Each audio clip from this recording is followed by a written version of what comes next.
Hello everyone, I'm Jeff Rich.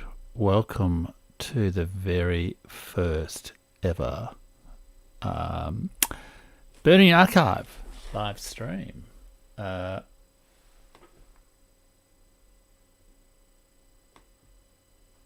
And just give me 1 minute.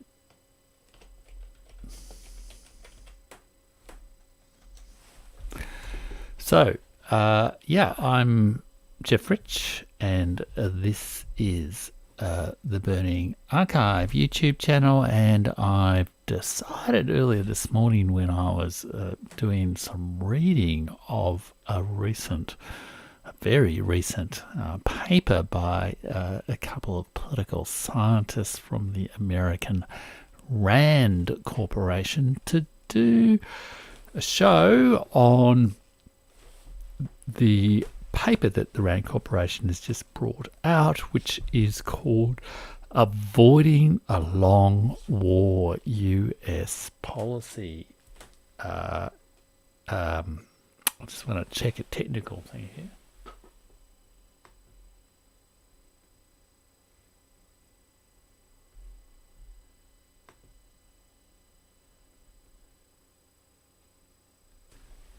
Sorry about that, folks. This really is my first ever live stream, so I'm just sort of oh yeah, there we go. I'm live, so we're all good. I hope you can forgive the mishaps of a rookie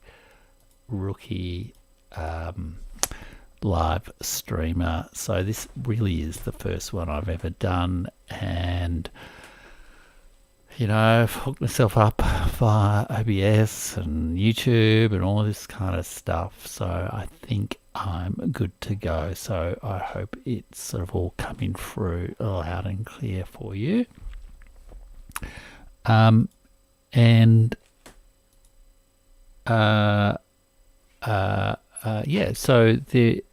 what I want to talk about on this live stream, and I think I'll go for about an hour or so. I think I saw there were a couple of people waiting in the stream feed earlier, but send us a message on the chat if you're watching. Wish me luck. Ask me to break a leg for this little bit of theatre, and but I'll sort of and I'd really love to take any questions people have through the show, but I just thought I'd sort of do this little bit of an improvised assessment of the Rand Corporation's paper on avoiding a long war. It certainly seems to be picking up a bit of discussion.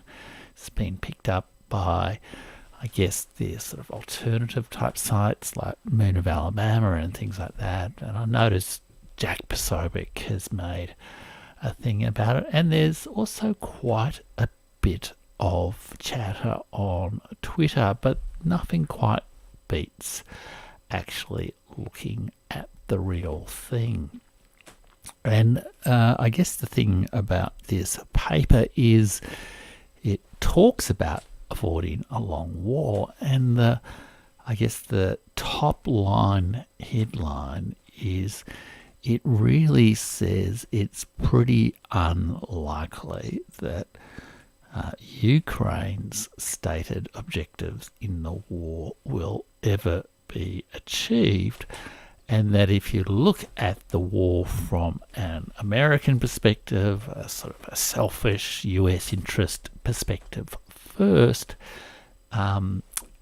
if Ukraine can't knock Russia out, and they describe that as extremely unlikely, then you're, guaranteed a long war. And the paper makes clear that a long war will have severe detrimental consequences and risks for America. And as a result, this paper really urges the American government, the American elite, to to change course, to start to negotiate, if not a peace, then at least what they call a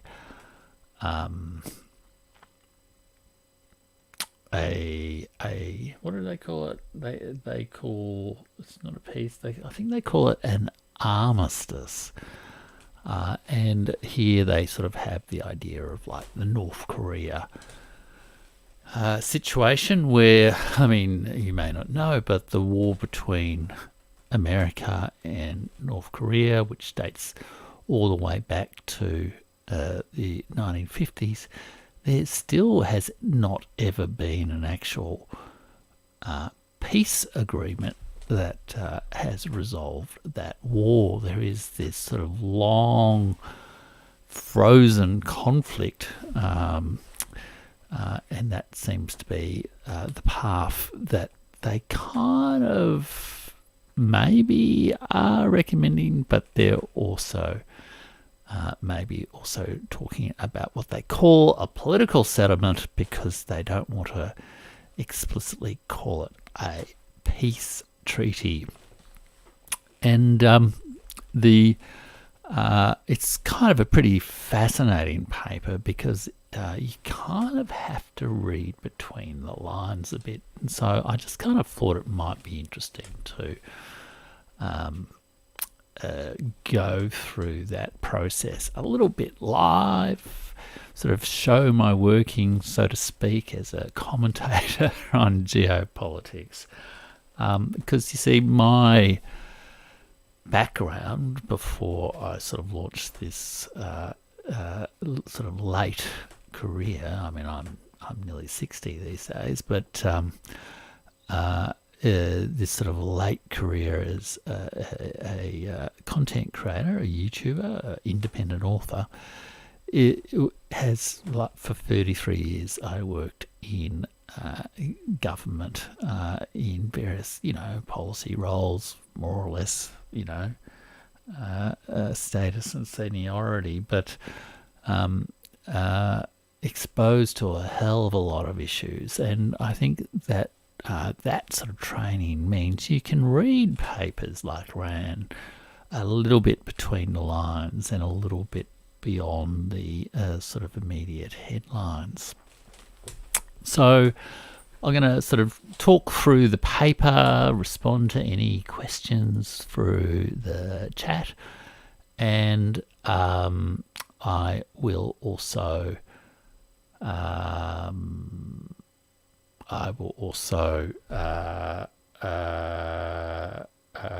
give my sort of read of just how this paper perhaps can be flipped, because the real question, and this is where reading between the lines comes through, the real question I got from the paper is, it kind of is a summary of the risks of the war, of a long war to the United States, and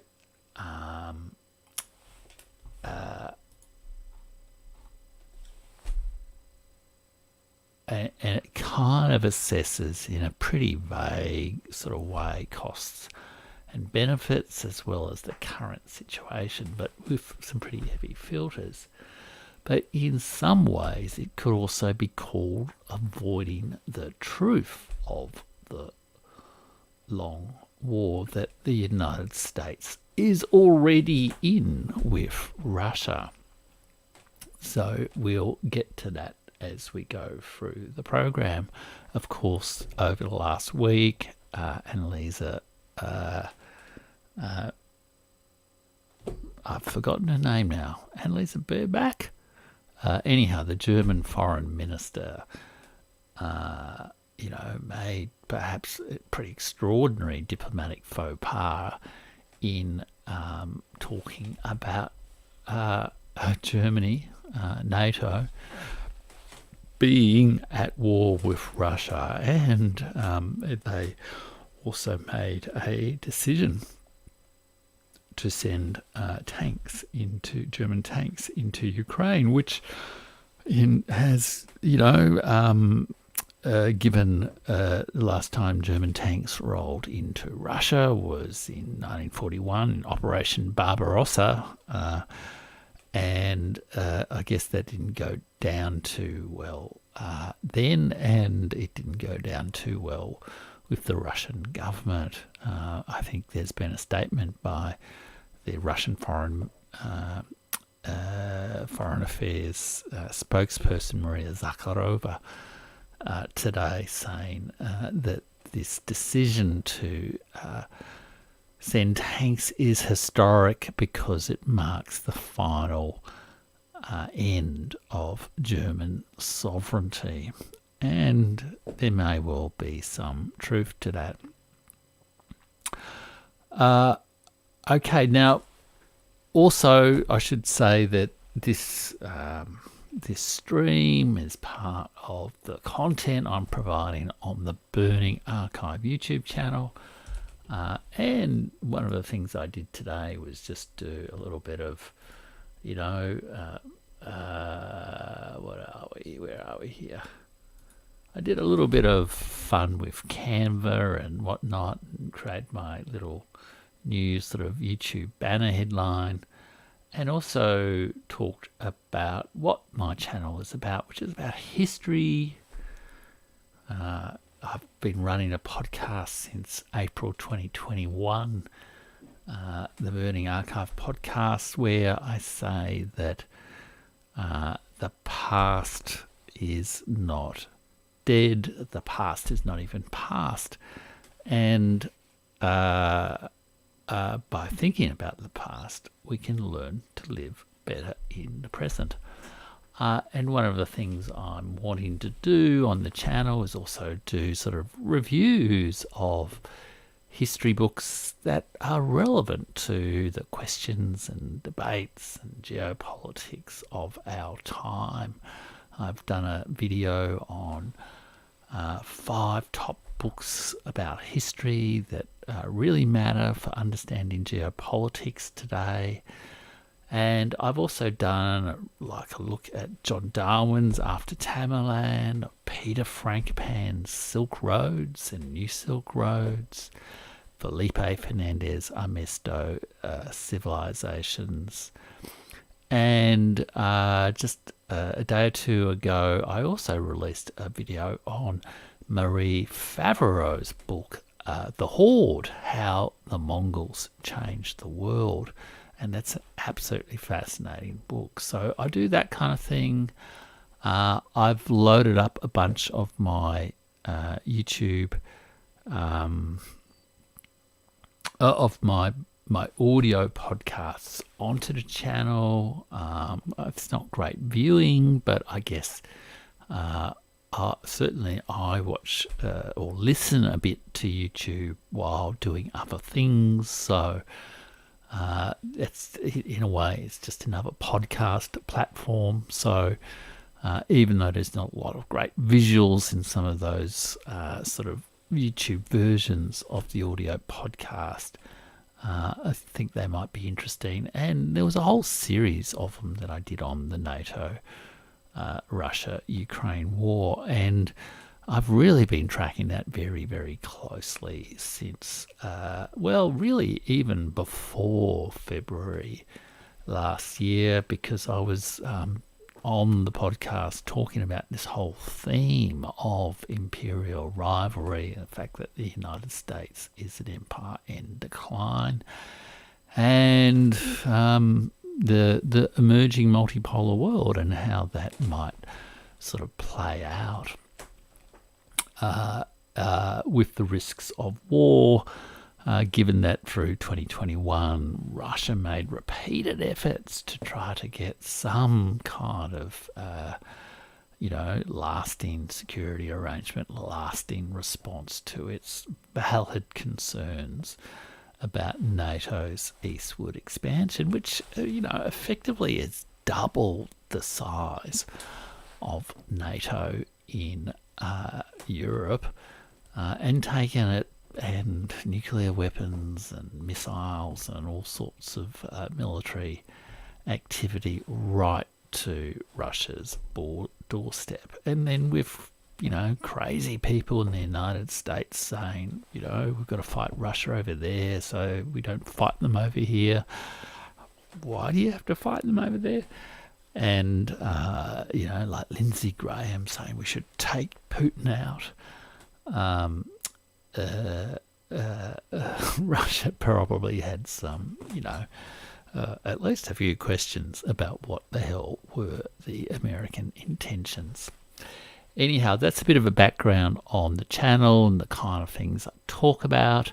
And I guess this is a bit of an experiment around the live stream too. Obviously, it's my first ever live stream. I'm still growing my audience, and I don't have any particular expectation at this point that there's thousands and thousands of people on the other end of the line there. But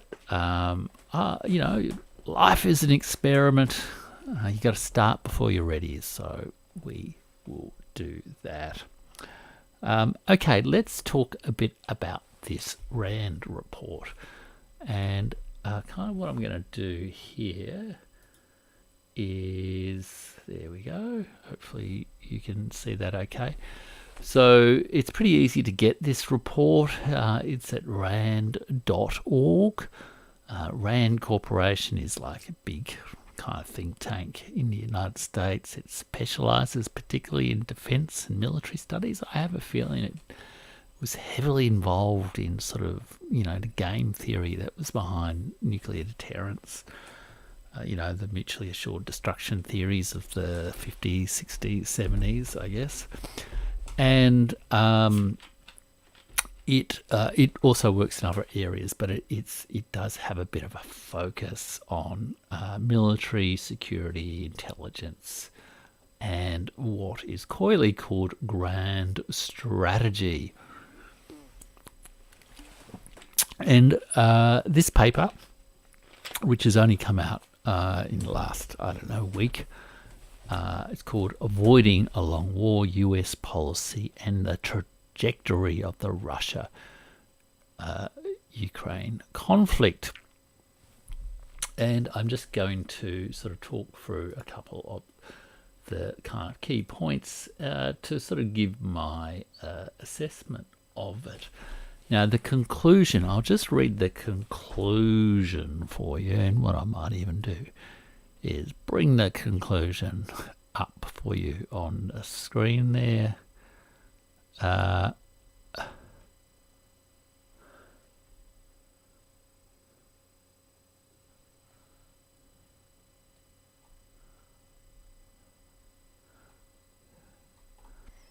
Well, I've shown my poor scholarship because I have a a different thing, but you can see there the final paragraph of this paper. But I think I've got here someone's summary, perhaps from the Moon of Alabama, who notes that the paper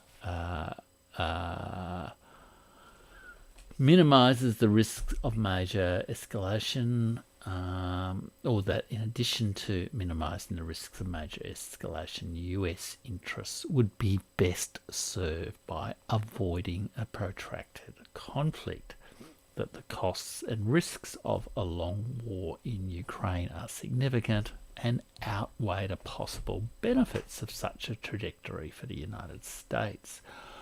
Although Washington cannot by itself determine the war's duration, it can take steps that make an eventual negotiated end to the conflict more likely.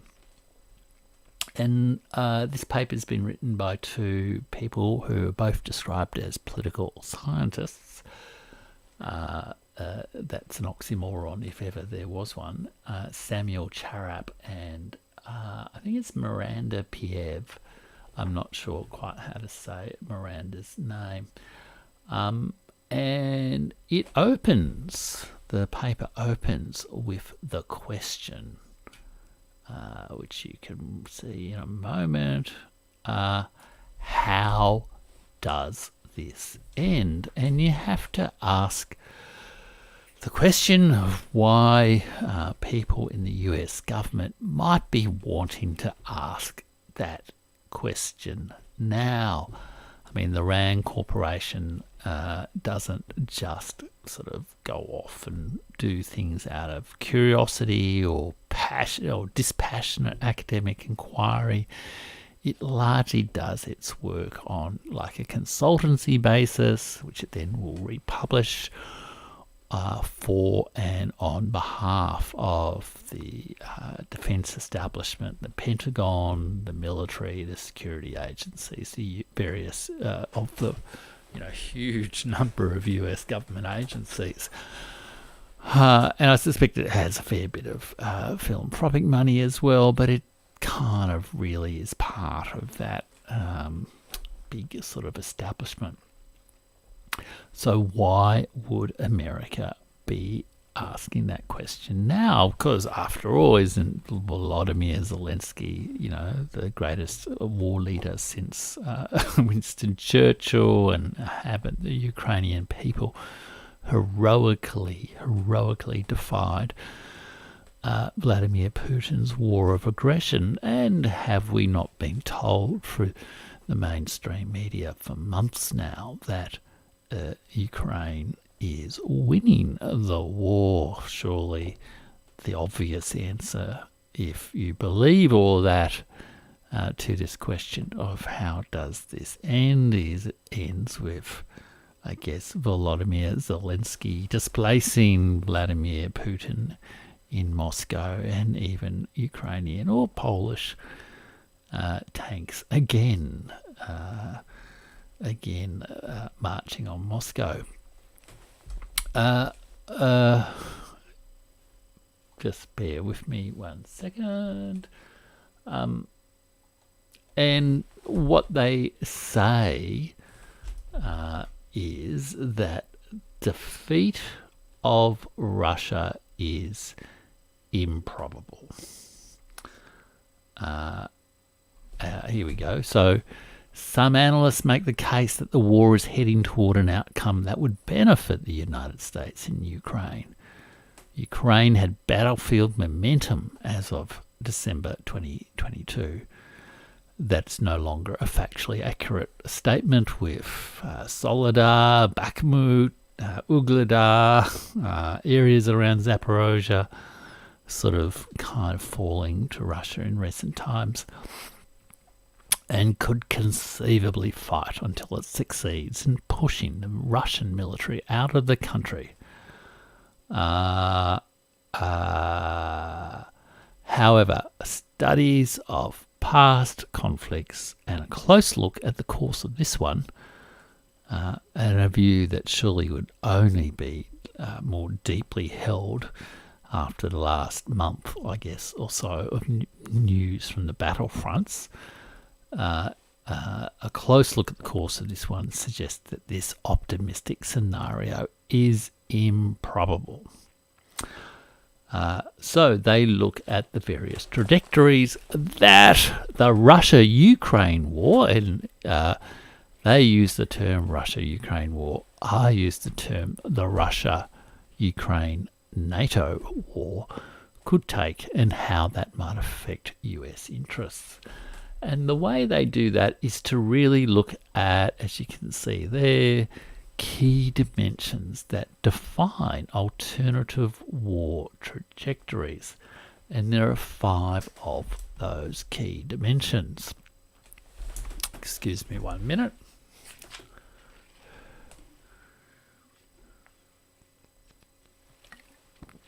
The first is that possible Russian use of nuclear weapons. The second, and this is where I think you need to read between the lines of this paper just a little bit, a possible escalation of a Russia-NATO conflict. As we know, Annalisa Baerbock, I can't remember the German foreign minister's name, I'm sorry, but Annalisa Baerbock has blurted out that Germany and NATO's at war with Russia. And, NATO, Sergei Lavrov, the Russian foreign minister, is quite openly saying that everyone knows that NATO is fighting a war against Russia in the territory and through the agency of Ukraine, with NATO soldiers all over the place, NATO military engagement all over the place. The third aspect is territorial control. The fourth is duration. How long will this last? And then the fifth, and this is quite an interesting one, which really gets to their thinking about options, form of war termination. And then with each of these points, they kind of go through some of the evidence about how things are shaping up. And I'll just quickly, with each of these, sort of review the evidence and sort of tell you where they land on each of these points. But I think one of the things about this paper, and I think this occurred to me, because I guess I've seen this. It's quite, I think, an artfully constructed paper, which does something that is really hard to do. It kind of delivers bad news in a gentle, implied way. I mean, if this paper had been titled,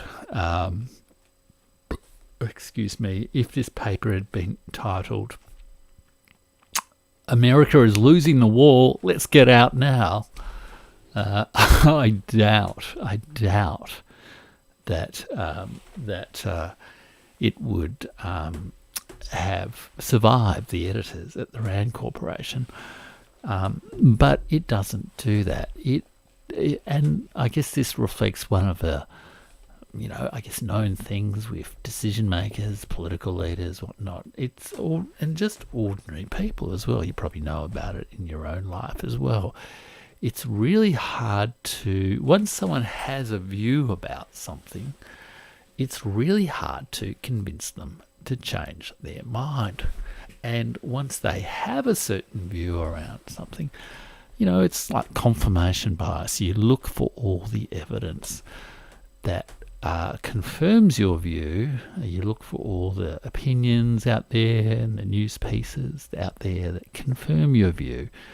And you really, you push away anything which challenges that view. I've had this experience myself where, having to advise very senior bureaucrats about statistics about violence and homicide and things like that. And people have certain popular views that might be framed by, advocacy campaigns and that sort of thing, which do reflect a certain truth. Popular one in Australia is, one woman is murdered every day by their partner, which is a terrible, terrible thing. And people rightfully want to do something about that. But unfortunately also, there are more men killed by other men every year than there are women killed by their partners. Men dominate the homicide statistics. It's, we've got regrettably, something of a, we've cornered the market on homicide. So, and it's important not to sort of denigrate the compassion people feel around other issues by bringing other aspects to the fore. And particularly if you're a Rand Corporation and perhaps you're working on behalf of the chief of staff of the Pentagon, General Mark Milley, perhaps. And General Mark Milley might be thinking, oh dear, the administration was very keen on this war at the start, and they were very convinced it was a good idea. But things are just not working out the way they seem. And but how am I going to persuade people, given that they've made so many commitments, emotional commitments, political commitments, resource commitments, to this war working out in a certain way? And I think this paper actually does deal with this issue extremely well. It kind of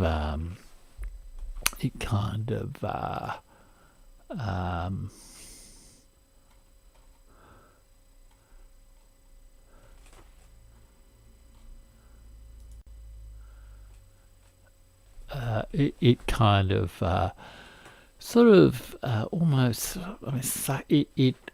it goes to where the you don't want to see my streaming panel there. Just checking on how things are going on the stream. You don't want to see. What am I trying to say? They do a really great job of wrapping up the bad news and the need to change your mind with some acceptance of the current orthodoxy. And you see this in their discussion of each of the 5 points. So in relationship to nuclear weapons, they don't raise any prospects of America threatening Russia with nuclear weapons or all that sort of thing. But they do note that the United States has threatened Russia and said that, well, not threatened, but told Russia that if there's any consideration of a nuclear attack, there will be a strong counterattack.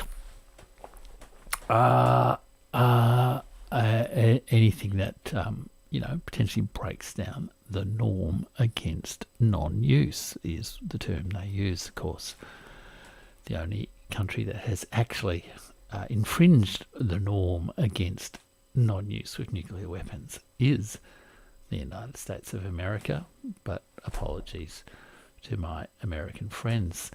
But they also note that Russian use of nuclear weapons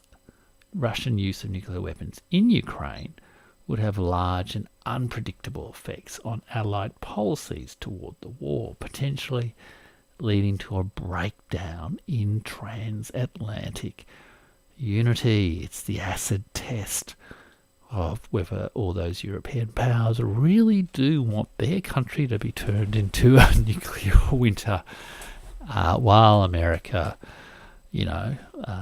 survives in between the two great oceans of the Atlantic and the Pacific. But they really emphasize that avoiding nuclear attack is of paramount importance. In short, the Biden administration has ample reason to make the prevention of Russian use of nuclear weapons a paramount priority for the United States. And this is where I think between the lines statements really need to be thought about, because in some ways, when they talk about Russia, you could almost flip things here and say they're also, in a way, talking about some of the hawks in the American, administration, in the general sort of, wilder patches of the American think tank community. Think John Bolton, but it is reassuring to think that there are people advising against the use of nuclear weapons. And then they talk about escalation, and here they refer to the great risks of escalation, including the incident. I think it was like October, maybe November, maybe December last year, where a missile fired into Poland. Ukraine accused Russia. People were talking about the need to, strike back. And it turned out that the missile had been fired by Ukraine, killing two Polish, I think they were just civilians, the two Polish civilians. And yeah, it's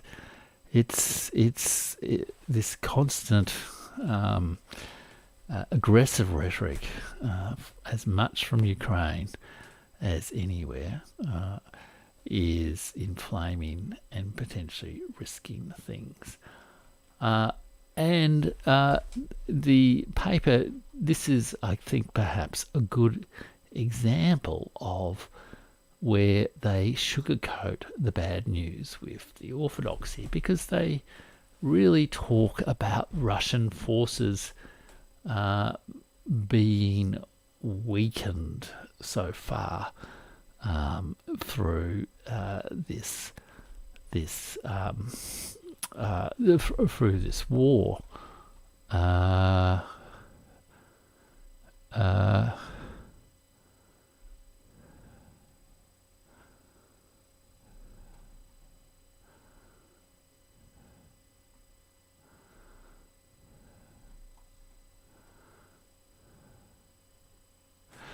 And here they say, although a Russian decision to attack a NATO member state is by no means inevitable, whatever that means, it's a classic double negative statement,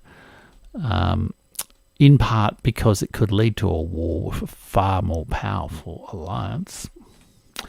The risk is elevated while the conflict in Ukraine is ongoing. Moreover, inadvertent escalation that leads to NATO's entry into the conflict, or its escalation of its direct engagement in the conflict, is also an ongoing risk. A future targeting error could send a Russian missile into NATO territory, potentially sparking an action-reaction cycle. Of course, there's been widespread claims that NATO countries were behind the bombing of the Kerch Bridge in Crimea, behind the bombing or the sabotage of the Nord Stream 2 pipeline.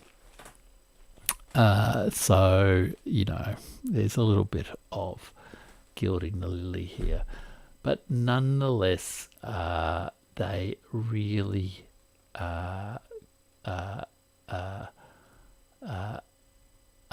emphasize that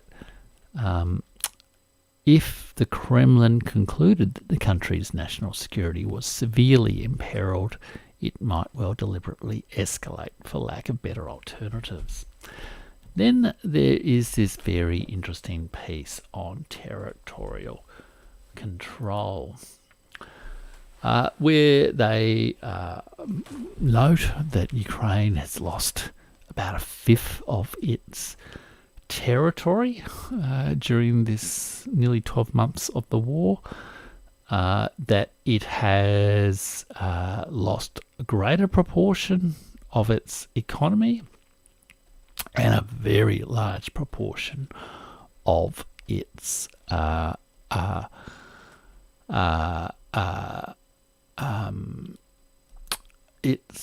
population. Millions of people have fled Ukraine for Europe, largely.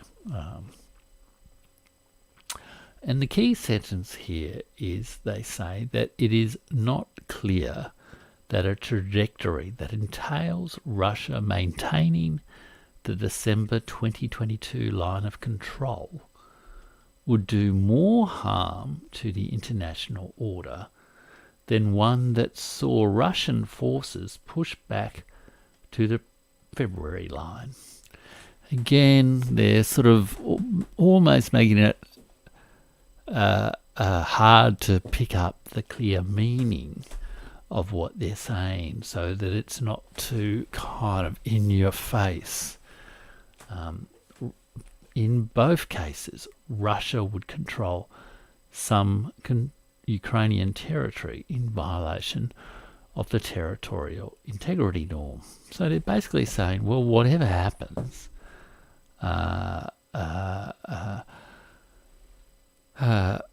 Ukraine's not getting all its territory back, especially if it sees all its territory as, Crimea, which went in 2014, or as some of the Ukrainian nationalists want, most of the way to the Caspian Sea. And they describe what is the stated objective of the United States and of the Ukrainian government of reconquering that territory through yet another counteroffensive. They describe that as a highly unlikely outcome. They're saying we've got to face the realities about this. There is no point standing on principle if the principle just does not stand, and we have to face the reality that Ukraine is going to have to give up some portion of its territory because it has lost it. Of course, while all the time saying that Ukraine is still winning the war, and the Soviet military has been devastated, even though it's taken 1/5 of Ukraine's territory from them. And here it also makes some particularly interesting points. It has this kind of table of benefits around each of these vectors, none of which are terribly well articulated. You can see there that one of the benefits of greater Ukrainian territorial control is fewer Ukrainians would be living under Russian occupation. Maybe if, as they have, many of them have actually voted to join the Russian Federation, they wouldn't mind about that. But so I'm just getting myself distracted there. That's the problem with a live stream. You tend to do that. Hope you don't mind. But they acknowledge the risk to Ukraine of becoming a landlocked state and how that would affect its economic viability. And how would Ukraine become a landlocked state? Ukraine would become a landlocked state by Russia continuing its move east from the Azov Sea to extend control over the rest of the Black Sea coast, all the way to Transnistria, Moldova, and in particular claiming the major port city of Odessa, which was founded by Catherine the Great in the 1700s. So has very strong connections with Russia. It's a very beautiful city. I think it's on the World Heritage List, and it is also where Ukraine largely exports its various products through the Black Sea. So to lose that territory, and it's actually, this is where you read between the lines, the fact that the RAND Corporation is saying to the US military, saying to the US government, there's a serious risk that Ukraine will lose more territory, and it will lose this critical territory in the south. Making it a landlocked state is extremely important. And they say that if that were to happen, that would affect both the economic viability of Ukraine, but also it would affect the burden that Ukraine posed to the United States.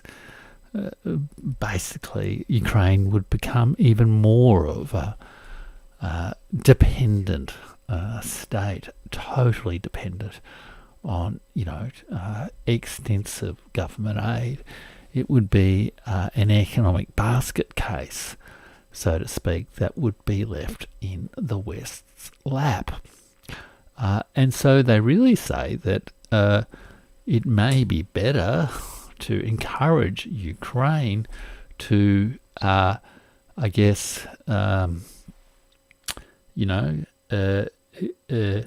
cut off the toe to save the leg, sort of thing, to acknowledge that they're going to lose Donbass, or that they have lost Donbass, and those, those four territories that have been incorporated into the Russian Federation, because those ultimately may be a less critical loss to Ukraine, especially since the Ukrainian government was waging a civil war on the people of the Donbass for 8 years, but they may pose less of they're less crucial for Ukraine's future than retaining control of the other parts of Ukraine, and that effectively they're saying the only viable way to do that is to negotiate a peace rather than continue to imagine that you're going to push people away. And they also note that even if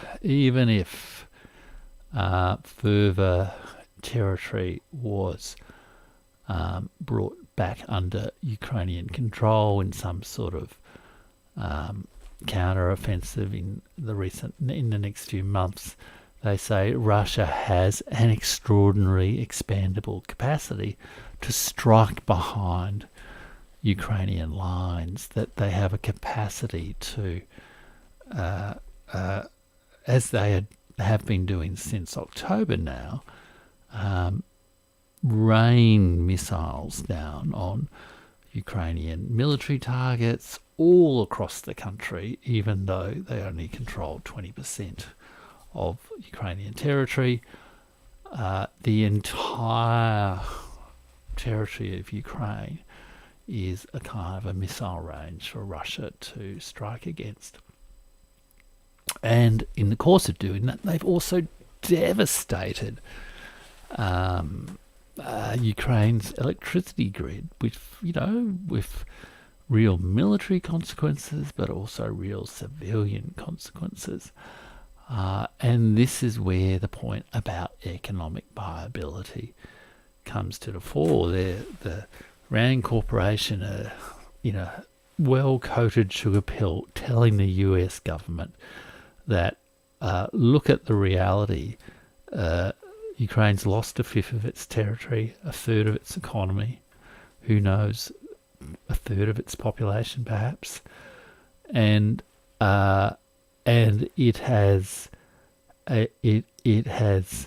no realistic capacity to get that territory back, and it has no realistic capacity to prevent the subjection of its territory to constant missile attack. Its only way out of this war is through peace. It's not through further conflict. And they're also saying we've got to be realistic ourselves about this, America, because this bill is just going to get bigger and bigger and bigger. And they even note that slowing pace of counter-offensives, which I guess is, again, a beautifully coded word to say they're not winning the war, will mean that reconquest of any Ukrainian territory, the stated objective of the Ukrainian government, would take years, and so and may not succeed given extensive defensive fortifications that Russians have control of. So a long war will not support Ukraine control more land or support its growth, and it will threaten US interests. And here they also talk about the duration of the war, how long it will last. And again, they use this tactic of restating the assumed orthodoxy. The war has already been so devastating to Russian power that further incremental weakening is arguably no longer as significant a benefit for US interests as in the earlier phases of the conflict. Okay. So somehow winning the war is no longer worth it. A long war would also maintain pressure on European governments to continue to reduce energy dependence on Russia and spend more on their defence, possibly lessening the US defence burden in Europe over the long run. At least Rand are being honest and open about the reality of US intentions, perhaps, in conducting this war. It is all about breaking the economic relationship between the natural partnership between the neighbours of Europe and Russia, the cohabitants of the European peninsula, Europe and Russia, and to get them not reliant on Russia, but reliant perhaps on America for their energy, and also get them to pay more for their defence, because we're going to force them into a war. They also note that the devastation of energy infrastructure is creating a long-term liability for the US to rebuild Ukraine, that the impact of the war and the economic sanctions on energy, food and fertilizer prices are dramatic, that there are risks of escalation and a loss of relative influence over China. These all add up to mean that a long war, the costs of a long war, far outweigh the possible benefits. And in reality, what they actually also admit is there really is no short war scenario. We perhaps really are almost at that moment where you can imagine downfall parodies being made of the Kiev regime. And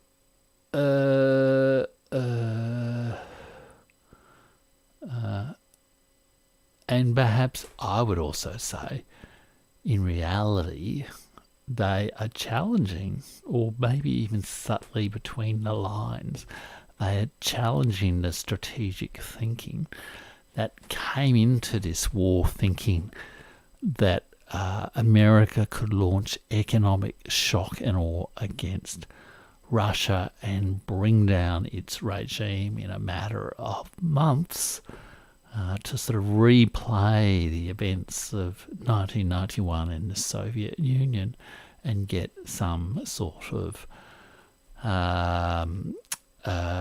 regime that in Russia that America is comfortable with in place. But in reality, this assumption about a short war, both militarily and also economically, especially culturally, I guess, as well, with the information war that's been conducted, was always wrong and was a dreadful miscalculation by the West. Then finally they talk about the form of war termination. And here they talk about 3 options. But what's also interesting is their kind of thinking about how they come up with these options. And now I am broadcasting, streaming from Melbourne, Australia, and I was taught when I studied history back at the University of Melbourne in the 1980s by Professor Geoffrey Blainey, I think probably the most distinguished of the Australian historians, who's now, I think, in his 90s, still going remarkably. And he wrote a book, I think it was actually in the 70s, because I think it had come out not all that long before I was studying with him about the causes of war. And the Rand Corporation actually refers several times to Geoffrey Blainey's study on the causes of war. And I think the American historian Victor Davis Hanson often refers to that book by Geoffrey Blainey as well, because it effectively, in elegant and plain language terms, applies almost like a game theory process of war to one of the reasons people choose war or peace. Do people expect to win? Are they optimistic about winning? And do they see more or less benefits for themselves in securing peace rather than continuing war? And this idea of,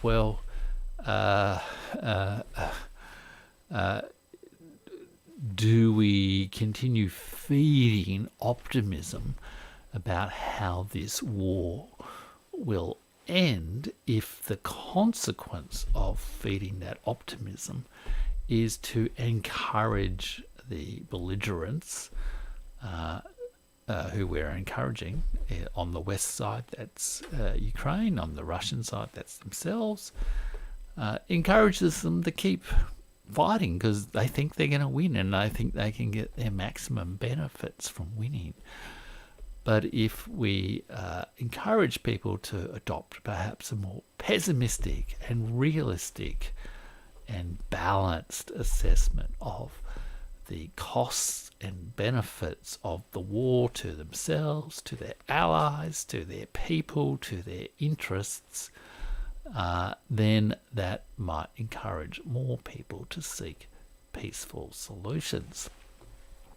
And there are really 3 options for war termination that the Rand Corporation discusses. One is absolute victory, one is armistice, and one is what they call a political settlement. And the absolute victory, they sort of define as permanently removing the interstate threat posed by its adversary. And one way of achieving permanent victory is to secure regime change in the enemy state. And so many Americans have articulated this goal, as indeed has Volodymyr Zelensky for Ukraine. And here they discuss Russia perhaps pursuing absolute victory and regime change at the start of the war. They again, you can almost flip the script here because they're talking about Russia pursuing absolute victory. But surely they would know that the American strategists were actually also pursuing absolute victory against Russia. As I think Joe Biden said in this speech, this man must go, about Vladimir Putin. They were pursuing a clear strategy to collapse the Russian economy, force social chaos, engineer a regime change and then have complete control over their opponent. But they then also say that Vladimir Zelensky's goal of reconquest simply is unattainable as an absolute victory. Russia would have a wide variety of capabilities on its territory and beyond, particularly the new and the aerospace forces, which have not taken major losses in the war that could enable continued strikes on targets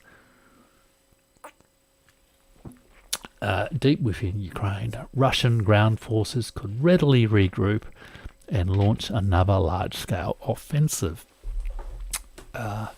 And this really kind of contradicts their earlier statement that Russian military capacity had been so weakened that the US, there's no real advantage in weakening them any further. And although they say here, although Ukraine has surprised observers with its ability to defend its own homeland, pretty damning with faint praise perhaps, it is fanciful to imagine that it could destroy Russia's ability to wage war. And then in relationship to the idea of pursuing regime change in Russia, there is little historical evidence to suggest that regime change in Russia would necessarily ensue following battlefield failures. In other words, they're telling not just the military leadership, they're telling the political and the diplomatic leadership in America, which the political diplomatic leadership has been dominated by, I guess you could call them the neocons, the Tony Blinken, Victoria Nuland, Jake Sullivan, Joe Biden, who have been actively pursuing this policy of breaking up Russia, regime change in Russia, all the rest of it. And they're telling them this war aim was fanciful and there is no evidence for it ever succeeding.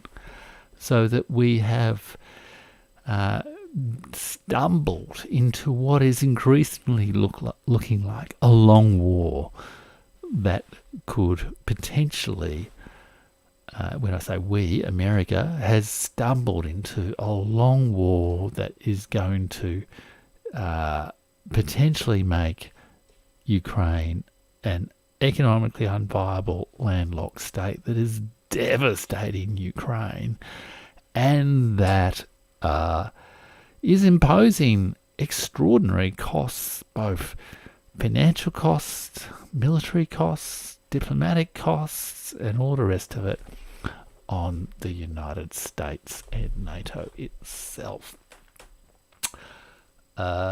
So this is where I think, reading between the lines of this paper, it does seem to me a pretty well targeted discussion that is really actually attacking the dominant political ideas that are driving the military strategy in America's military strategy in its war against Russia in Ukraine. Then finally, what they call a political settlement, which in brackets they say, just so that it's clear, or a peace treaty. Oh, actually, I forgot to mention armistices. So absolute victory is one, then armistice agreements is another. And armistice agreements are an alternative to ceasefires, because they say, well, everyone's going to break the ceasefires, but they refer to the North Korean scenario and Transnistria, and sort of evoke the possibility of a demilitarization demilitarized zone to stop the violence, but not end the political conflict. And here they make a perhaps unfortunate historical comparison as well, because they also refer to another form of frozen conflict, another form of, I guess, demilitarized zone around a conflict America was unable to resolve, which, and here they say, it is the inner German border during the Cold War. In other words, the Berlin Wall. They're actually raising the possibility that, here we are, it's just this paragraph here, they're raising the possibility that there could be a kind of Berlin Wall along the Dnieper River or something like that. And then a political settlement or peace treaty, where there's a negotiated settlement on the core political issues at stake. And here again, I think they start to really bite at the gross strategic political missettlements, the gross lack of mutual understanding, the gross lack of strategic empathy, the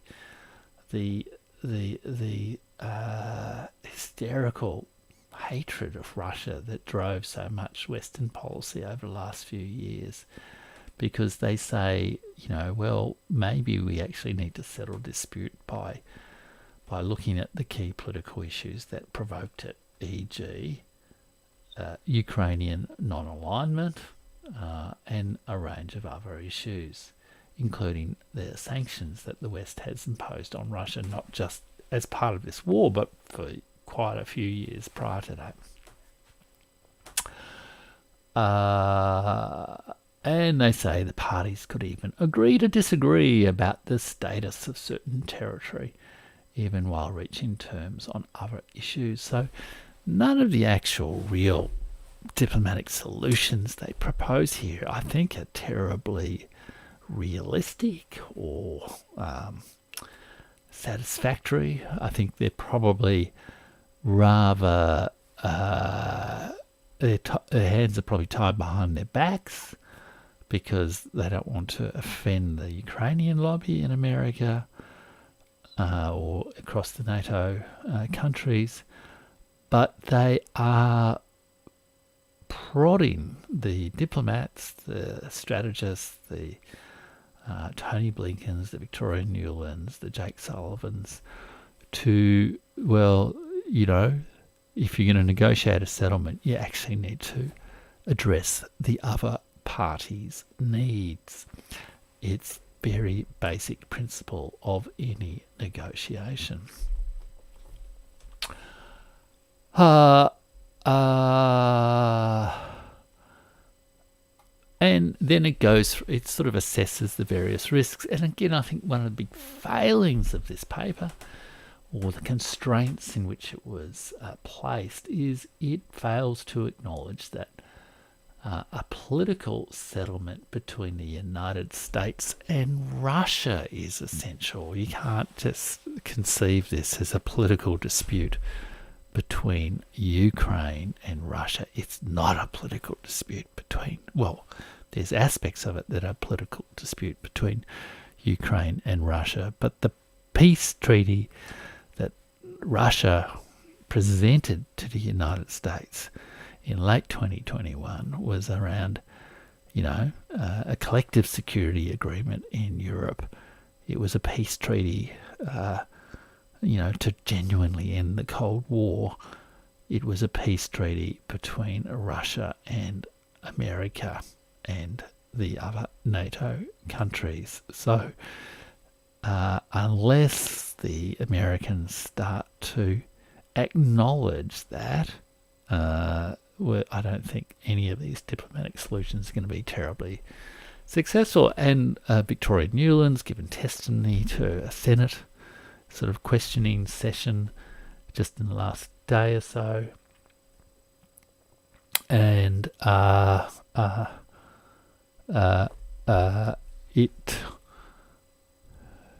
just give me 1 second. Just give you a relief from the, there we are, a relief from the text there. Victoria Newland has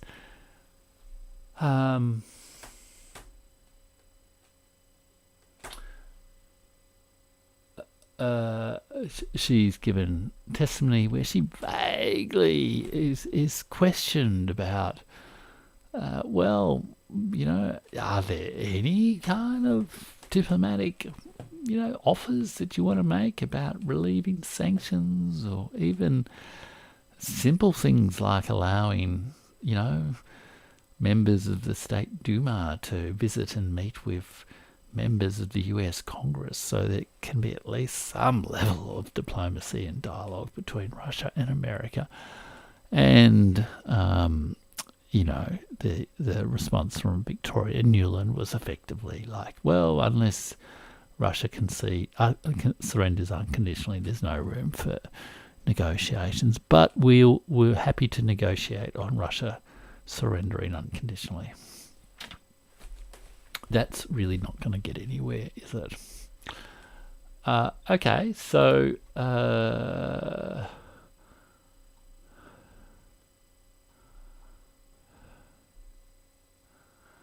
so what they say here then, in terms of a summary, is this: there are possible benefits to protracted conflict, a further weakening of Russia, and the opportunity of Ukraine to make territorial gains.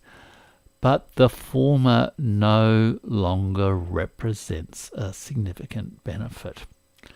I guess another way of putting that would be that the plan to weaken Russia has failed, and there's no point continuing with the plan. The sanctions from hell, the attempt to turn the ruble into rubble, failed.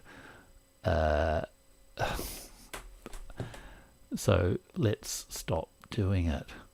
So as they say, the former no longer represents a significant benefit. Russia has already been weakened dramatically, of course.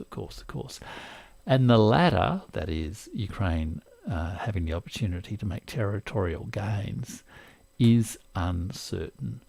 More time might allow Russia to make gains. As indeed the last month since they wrote this paper, Russia has made very significant gains, and Ukraine has had very significant losses. And the benefit of further Ukrainian control, as we will discuss next, is important for the United States, but does not outweigh the consequences of a long war. Given where the line of control was as of December 2022, that economic benefit, that is retaining the Black Sea coast, is unlikely to be essential to. The economic benefit of. It's unlikely to be essential to Ukraine's viability if Russia were to push significantly further west, and particularly if it took control over Ukraine's entire Black Sea coast. The economic impact would be likely severe. And there they're talking about the economic impact not just on Ukraine, but on US interests. So the report really urges Washington to start to remove impediments to negotiating a political settlement. It says, by itself, Washington cannot shorten a war, but since the conflict will likely end with negotiations, avoiding a long war requires efforts to spur talks, and the United States could take steps to address key impediments to starting them. And so, but this requires convincing both parties that they have more to gain from peace than continued conflict. Optimism about the future of the war reduces belligerents' willingness to fight. In other words, the West needs to stop pumping up the pumping up the, heroic resistance of Ukraine. And they also make clear that the capacity of Ukraine to fight is entirely based on Western assistance. Ukraine's power is heavily dependent on an unpredictable outside factor, Western assistance. They claim that, no one expected the unprecedented levels of Western military and intelligence assistance to Kiev, or the effect that assistance would have. But none are sure how much aid will be provided or the effect it might have in the coming months and years. It is unclear how powerful Ukraine will be in the future. And so there's this information problem, this sort of game theory problem that they need to address. They need to encourage a more realistic, graded, balanced view of Ukraine's capacity to wage this war and the impact of Ukraine continuing to wage a long war, totally dependent on Western allies, while that support is, seeing its political support drain away. It's is making marginal, if any, gains militarily, and it is costing a bomb and is basically destroying Ukraine. Destroying Ukraine and creating, the bull. If you break the thing in the shop, you've got to pay, and America is going to break Ukraine, and it is going to have to pay. And then they also address the idea of pessimism about the benefits of peace, credible commitments, problems, unappealing peace, where they note Russia has long sought to ensure that Ukraine remain outside NATO.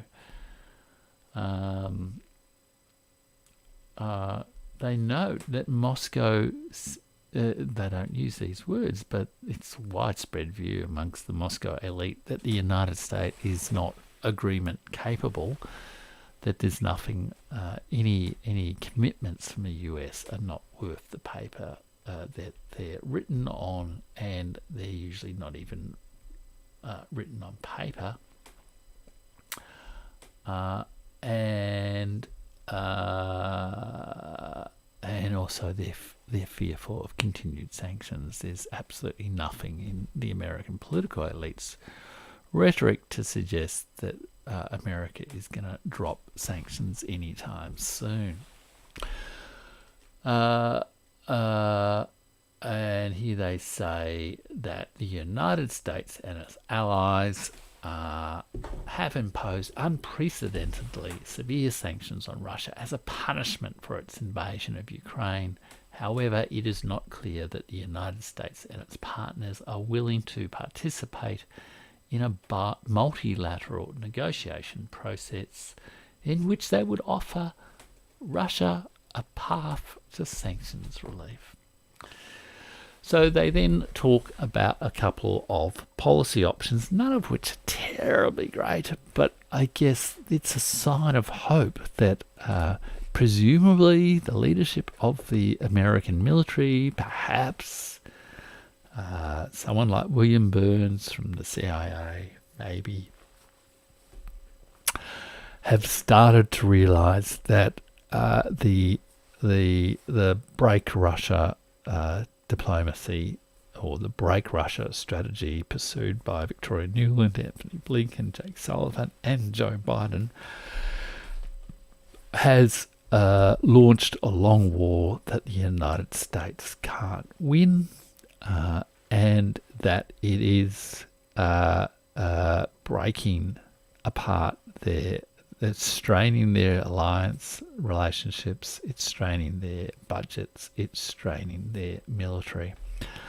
And so other options need to be put on the table.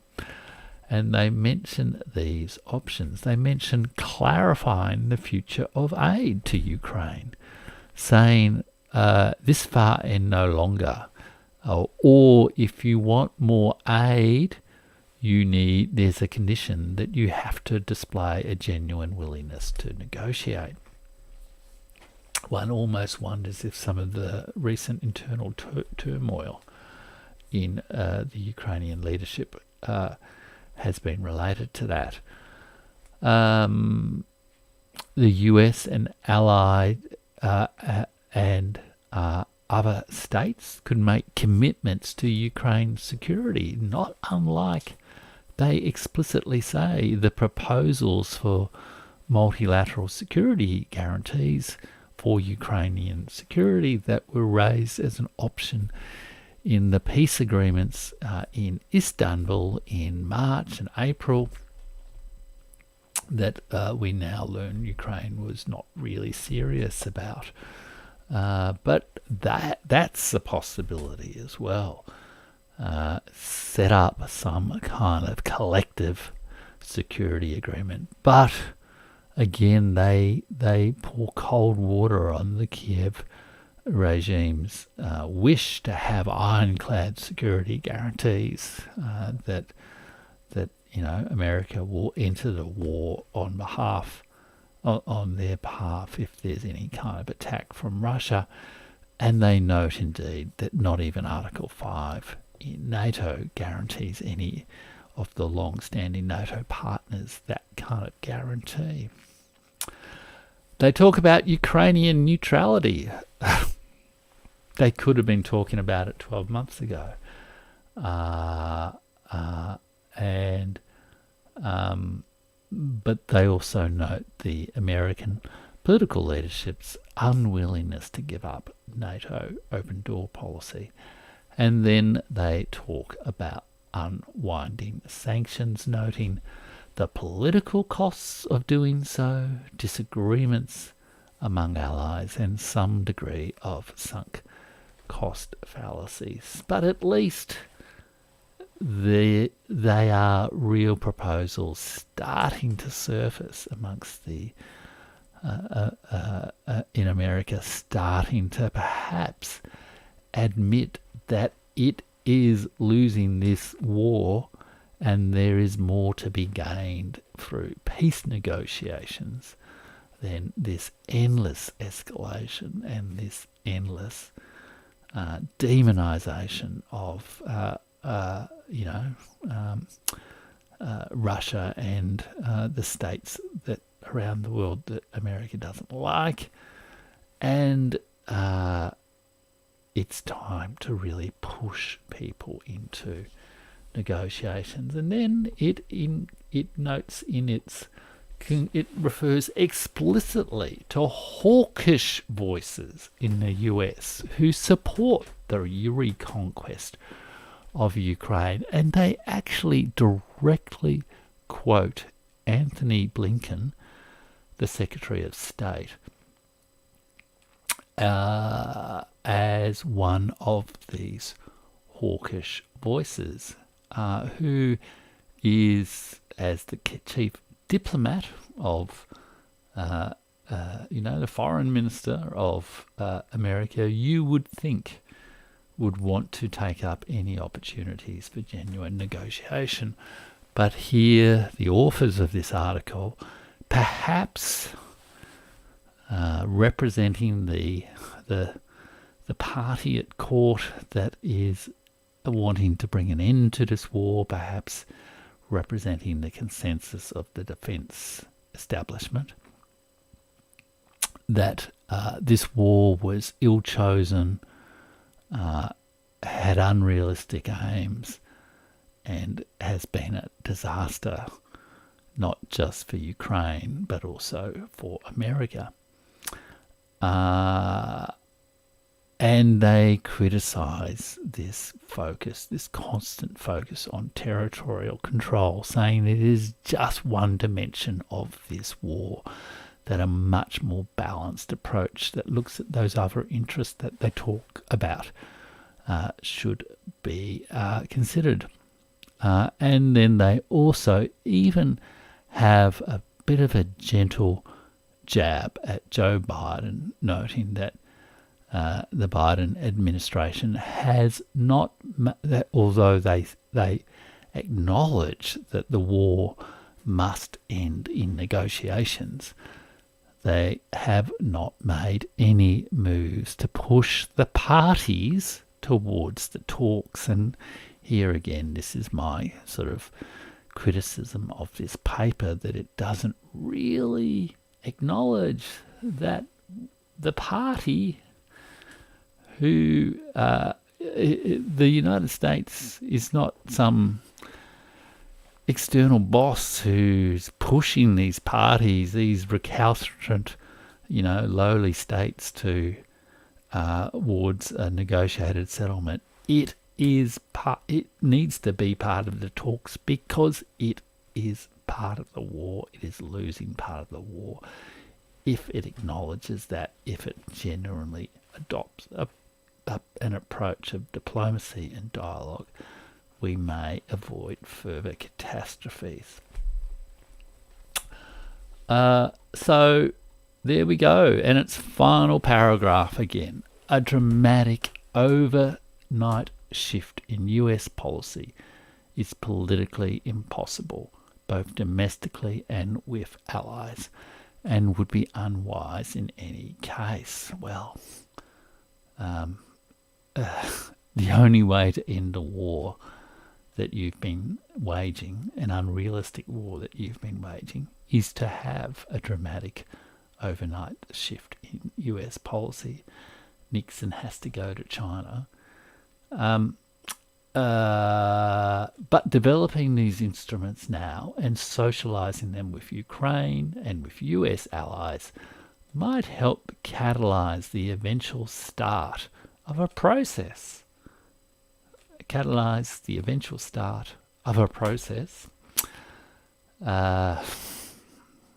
Great prose. That could bring this war to a negotiated end in a time frame that would serve US interests. The alternative is a long war that poses major challenges for the United States, Ukraine, and the rest of the world. So, how would I sum this up? I think when you read between the lines, it's a pretty pessimistic assessment, really, of how the war has been going for the United States and for Ukraine. It actively counters so much of the kind of fundamental rhetoric and the stated objectives of both Ukraine and the NATO and the United States during this war. It is explicitly critical of the hawkish strategy towards Russia and urges people to acknowledge and address the valid and fundamental political concerns that precipitated this war. And if this paper were to be read, as I think perhaps it is meant to be read, by at times some of the criticisms of Russia, I think, are mirror image criticisms of the United States leadership and its poor strategy. And ultimately, I think it is at least a positive sign that the RAND Corporation, perhaps the American military establishment, perhaps more people are going to actively deciding to look for peace and real solutions. So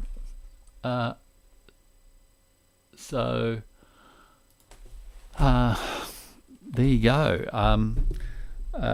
I've now, I think, where are we? I've been talking non-stop now for an hour and a half. I know at least there's been a few views on the channel. And I will have this live recording, I guess, up on the channel after the stream. And I hope you've enjoyed it. It's an experiment. I'm not sure. It'd be great to get some more chat and that sort of thing, but obviously I'll need to find a way to sort of, get people engaged and get people involved. And in any case, I think I'm just really pleased that I got the technology working.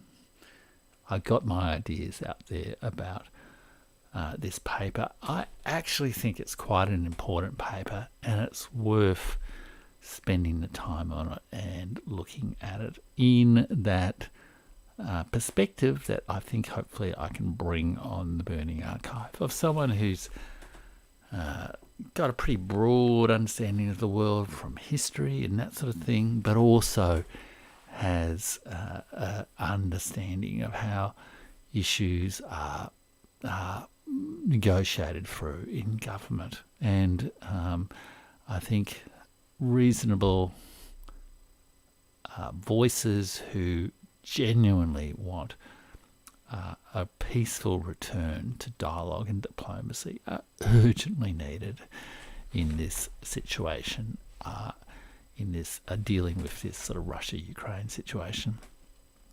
Russia-Ukraine-NATO situation.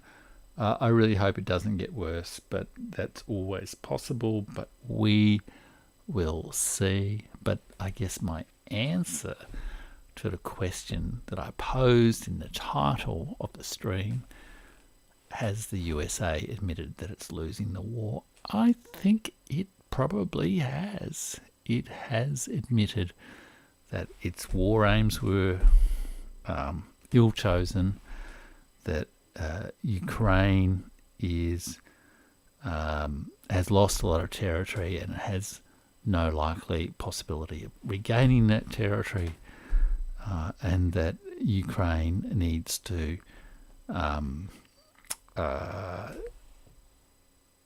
change its mindset about the war so that it stops seeing more benefits in conducting war than in negotiating peace, and that America has stumbled into a long war that has already cost too many lives, particularly Ukrainian lives. I mean, there's an estimate going around in the last couple of days from Stratfor Consulting that over 300,000 Ukrainians have been killed in action during the war. But it's cost too many lives, and it really is time to return to dialogue and diplomacy. Now, I've now done a ton of content on the podcast and the channel on the Russia-Ukraine war. I've got a whole playlist. You can go back and check those sort of things out. I think I might take a little bit of a break from Russia and Ukraine. And on Monday evening, I've got a new video coming out that's actually looking at India's approach to diplomacy and India's approach to soft power and India's approach to its presidency of the G20 and in particular its objective to secure a permanent seat on the United Nations Security Council.